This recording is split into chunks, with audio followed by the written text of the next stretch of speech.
tens of thousands of people have experienced it so far in little ways. And speaking as one of those people who's having this happen to them, I'd appreciate it if you turn off that damn computer, because I really feel that I'm losing my mind here. And I certainly don't want to come off to you as the crazy. But you know that thing they call the Mandela effect? I'm pretty sure you know it. Just about everybody knows about the Mandela effect now.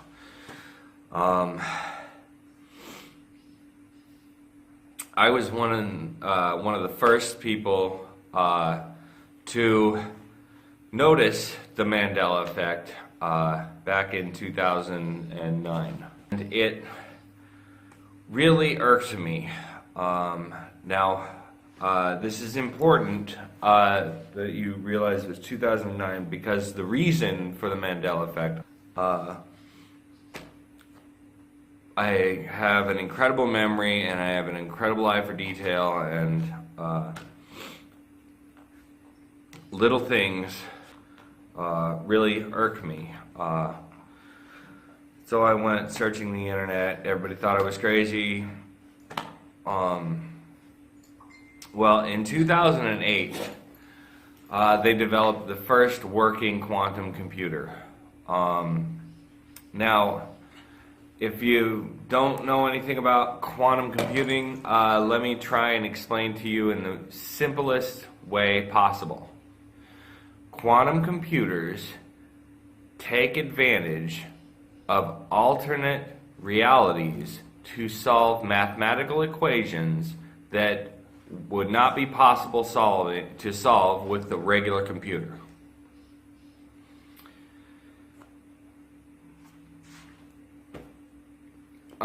Yeah, it's really, really complicated. But there's plenty of YouTube videos out there that will explain quantum computing to you. Watch them all. And yeah, watch them all, you'll get it. I watched them all. That's kind of what it took for me to get a clear grasp of quantum computing. Some of the things that have changed in the Mandela effect are, of course, Nelson Mandela. Some of you may remember Nelson Mandela dying in the 80s like I do. I remember clearly hearing about it on Fox News, because we didn't have cable. It was a Fox affiliate, Channel 2. I remember hearing about it. At school, we flew the flag at half-mast. I remember watching the funeral on television. I remember they had video of his wife and daughter from the back walking away from the funeral. It was a pretty big event in my life. And the Berenstain Bears, apparently now it's spelled Berenstain instead of Berenstein. And a lot of the Wikipedia and the news media will say that we're just remembering it wrong, but I'm not an idiot. I have an eye for details, and Nelson Mandela is a pretty damn big detail, and the Berenstein being spelled Berenstain, this is one of the pivotal books in my life. It's one of the first books I learned to read by myself. I had the entire collection of the Berenstain Bears. I had 6 books on tape with read-along books on tape, and I even had a red Berenstain Bears record with the book that I played on my little record player. So when they say you're just remembering this wrong, it really kind of irks me. I'm not remembering it wrong. Well, my point being is that these Mandela effects, the quantum computing effects, are growing. They're continuing to happen. Now,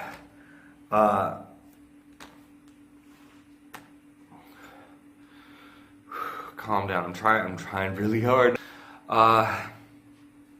What's happening is that they're inputting these problems into the quantum computers, and the quantum computers are changing. They're not changing everybody's lives. They're just changing certain people's lives. The amount of people that it takes to put the world on the track that they seem to want it to go, or accidentally putting it to go, but just certain people. Not everybody experiences this, but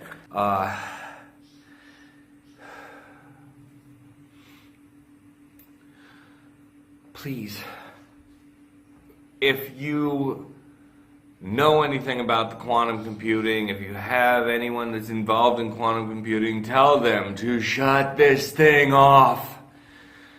At the very least, it's very, very irritating. Anyway. It drives me crazy because I can clearly see the Mandela effects.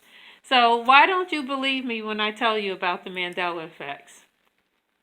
For a lot of reasons. The Mandela effect just seems like some type of thing that y'all just, the Mandela effect community just made up out of nowhere.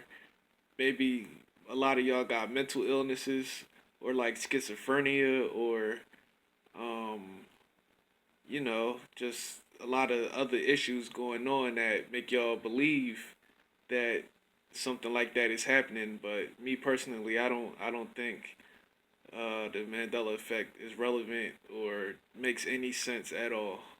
Okay, so then when I told you about JFK in the car, now before you looked at the car and saw that there was 6 passengers in the car, you said it was 3 or 4 passengers, and then I showed you the video of 6 passengers, and then you said, what did you say? The reason why I said that is because I didn't I don't remember seeing a picture. Um, you know, basically I haven't seen a picture in a very, very long time. And even when I seen it a long time ago, I wasn't paying attention to how many people was in the car. So you just asking me how many people was in the car, like I was just guessing. I was like, maybe it was 3 or 4 people in the car. I'm not really sure. You know what I'm saying? That's what I was basically saying. I wasn't saying it's 6 people in the car for sure. I didn't know for sure. I know I said it was probably 3 or 4. I was making an educated guess. That's what I was doing, making an educated guess. The Mandela effect has nothing to do with that. That's just somebody making an educated guess. Okay, but when I said to you, how many people do you remember in the car? You said 3 or 4. I said, are you sure? You said, yeah, I'm sure. It was I was like just 3, going. maybe 4. And I said, okay, you're 100% sure? You're like, yeah, I'm sure. And I said, all right, well, when I get the video, and I'm going to show you, and when you see more than 4 people in the car, I don't want you to pretend you don't remember saying 3 or 4. As soon as I showed you the video, then you switched and said, oh, yeah, yeah, I'm not sure about what I remember now. But that's not a Mandela effect. That's just somebody making a mistake, saying they remember one thing but don't remember that. Like that's not a Mandela effect. I could. That's just something that happens in everyday life. The Mandela effect doesn't have anything to do with that. Yeah, but there's a lot of other examples. I mean, there's That's not tons of a. stuff That's that you not a don't man. remember. That's not a Mandela effect to begin with, though. That's just me saying I thought that it was 4 people in a car when really it was 6. How can you sit up here and tell me that's a Mandela effect? That Because a doesn't make. lot of people remember that there was 4 people in the car. I remember that. And now all of a sudden there's I 6 don't people in the like. car. I don't remember. Like I know. First of all, I was just being a little bit arrogant when I said I'm 100% sure it was 4 people in a car. I was being arrogant. First of all. Mhm. Second of all, I don't like have a photographic memory. You know what I'm saying? I don't have a photographic memory. I just said it was 4 people because I remember the JFK and his wife in the back seat. It was a driver and it was probably a security guard in a front seat. So that's why I said 4. But they had some type of weird stretch limo that seated 6 people. That's not a Mandela effect. That's just somebody, just trying to guess off the top of their head. saying that they're 100% sure when they're really not. Okay, well, what about when I asked you about Skechers? Skechers had a T in it, and now it doesn't. I don't remember anything about Skechers. You don't remember the T being in Skechers? No. Okay. I don't remember if it was a T or not. Okay. All right. Well, this is just a little short video just so that you can see what people deal with when they have to, when they try to conversate with family members or loved ones who do not see the Mandela effect. They just think that we have really lost our minds. And every single day since August 7th, 2017, I have been obsessing over this, and I just don't know what to do. I mean, there's even other things changing, like people that I've been watching on YouTube, their names have been changing, and that's crazy to me. Like, there's nothing I can do at all about that, no one I can talk to about that, and it's just really, really scary. When I first woke up to the Mandela effect, it was August of 2017. I can't really say what woke me up to the Mandela effect. All I know is I came across the Mandela effect online, and a lot of the stuff that I saw, I agreed with. So pretty much everything hit me all at once. And strangely, the Mandela effect itself is a Mandela effect for me. Like, CERN is a Mandela effect for me. And Fiona Broom is a Mandela effect for me. Nelson Mandela is a Mandela effect for me.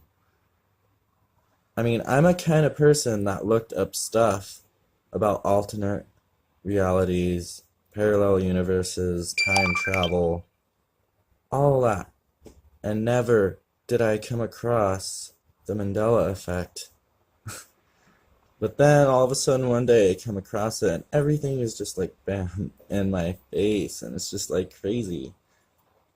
I'm trying to be strong with this, but it's just like each day I wake up, something else is going on, and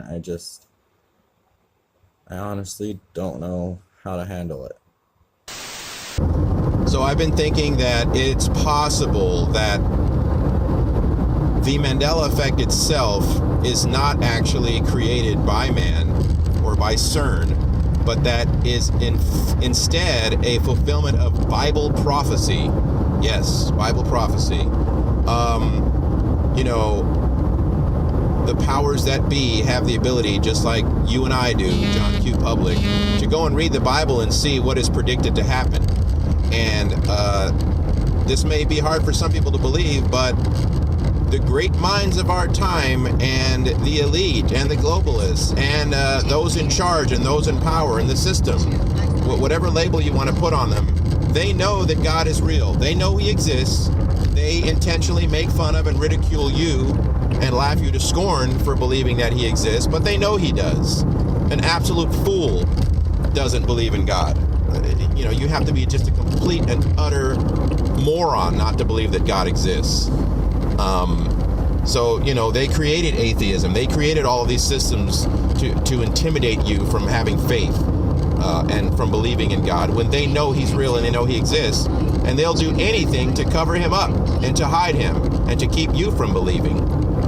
And so this could be their attempt, knowing that certain things were going to occur based on Bible prophecy, and that those things are now beginning to occur, that this could be their attempt by rolling out this technology they've been hanging on to, which allows them to literally manipulate matter, which could easily explain a lot of the Mandela effects, using quantum mechanics, quantum physics, quantum computing. Like, why would CERN take credit for the Mandela effect, bringing all this heat on themselves, unless, it's not like a hidden secret message that only the most intelligent of us were able to decipher, but them really trying to take credit for it, so that instead of us believing, oh, this is Bible prophecy, God's real, it's the end of days, so to speak, or it's the time period that the Bible predicted, that these things would happen. Instead, we're running around like chickens with our head cut off, trying to figure out, oh, how is science doing this? Oh, there must be parallel universes. Oh, God must not exist. Because clearly, if he did, they wouldn't be able to change the Bible. They wouldn't be able to do this. They wouldn't be able to do the other. But instead, we should be looking at it, on multiple levels. That, hey, wait a minute. What did the Bible say about the people raising from the dead? That these were things predicted by the Bible, and we have, CERN or whoever else may be behind some of the effects, trying to co-opt it, trying to hijack this whole phenomenon and take full credit for it, so as to cause all but the elect to believe that it's simply a man-made phenomenon, and it's showing that man has power and not God.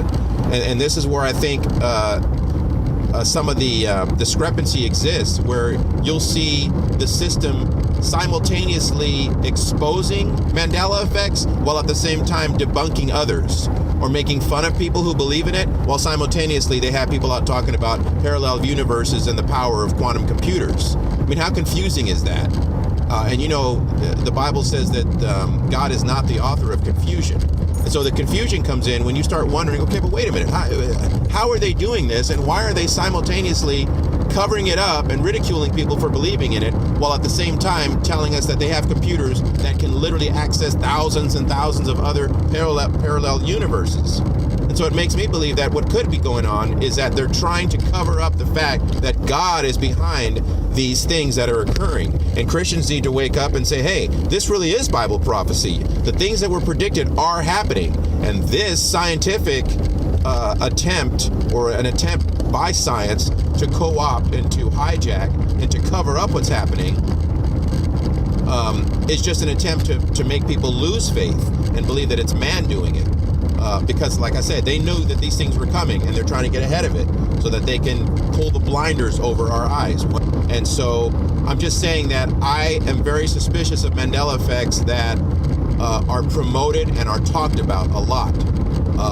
The ones that are brought out by some of these people who have these videos where they have 5.6 million views, and then someone else does a video, and they have like 150 views, for example. Like, who is the person promoting this person? Who's behind promoting these people? I know some of them have big channels already. They already have big followings. So whatever they talk about, it's going to be big. But I've heard some videos where people are saying that it's not logical the way some of these ridiculous videos have so many views. But they're also talking about the Mandela effect. And like Jesus said, a kingdom divided against itself cannot stand. Why would they expose themselves and at the same time try and cover up the Mandela effect? So I just feel like the effects that are openly talked about and discussed and brought to the forefront are the ones that they are behind. Whereas the ones that they try and cover up and try and ridicule you for believing in, those may be the ones that, if we should call it Mandela effect, those could actually be Bible prophecy or some other supernatural occurrence taking place that God is doing in order to wake people up and get people's attention and make people believe. This is like the devil's counterfeit in his attempt to get us to get sidetracked and say, no, it's not God, it's just science doing this, that, and the other. So it kind of helps you to do like to understand and have more of a comprehension of the Mandela effect on a multiple level scale. Instead of just it's one explanation, there could be two things happening simultaneously. And so that's why I just think that some of the effects may be natural, or they could be caused by God, or they could be Bible prophecy, and some could be science trying to cover it up. I'm baffled. I don't know what is going on with this Mandela effect. But it's like the Bible verses are even changing to where it would say, it used to say the lion would lay down with the lamb, and now it says the wolf will lay down with the lamb.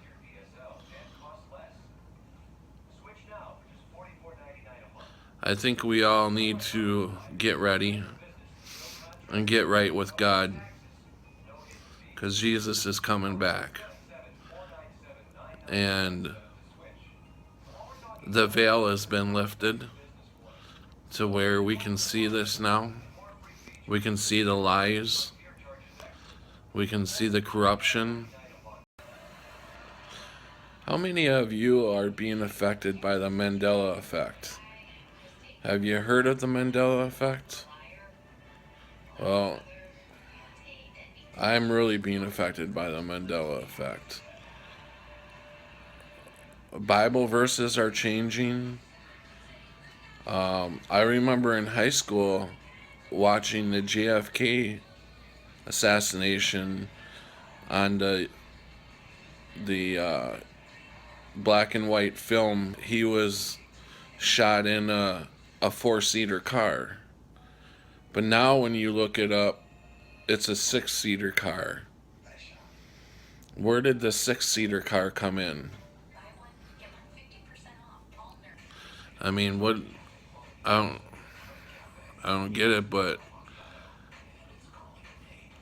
I do remember. I mean, I've watched that JFK assassination over and over and over. It's one thing that really interested me through my whole life.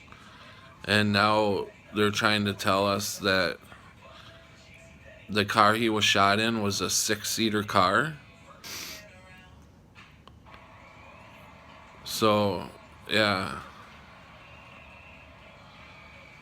But if you are experiencing any of this, please let me know, because I'd like to know who else is experiencing this stuff.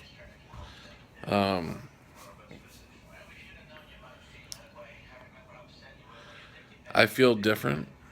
You know, I feel, I mean, people around us feel more angrier. I don't know, I think we've lost something. I don't know.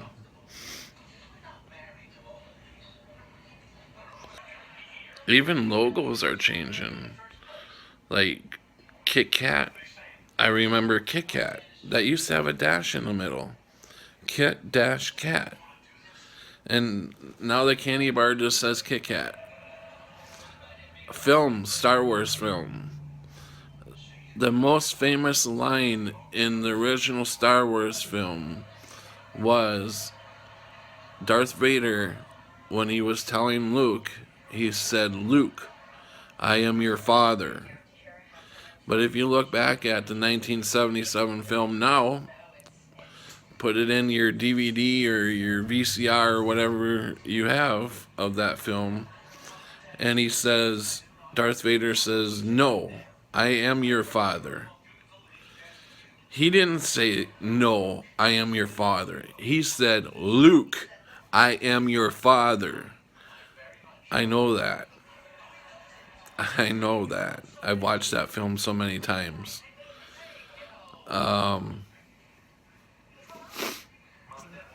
Forrest Gump.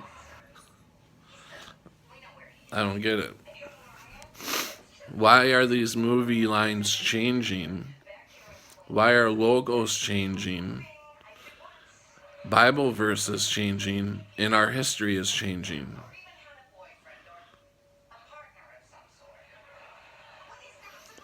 I truly believe that the veil has been lifted to where in the Bible it says that God will lift the veil and we will be able to see. Everything will come to light. All the lies and corruption will come out. And that's what's happening right now.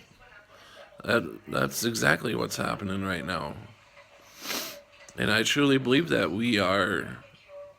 I truly believe Jesus Christ is coming back real soon.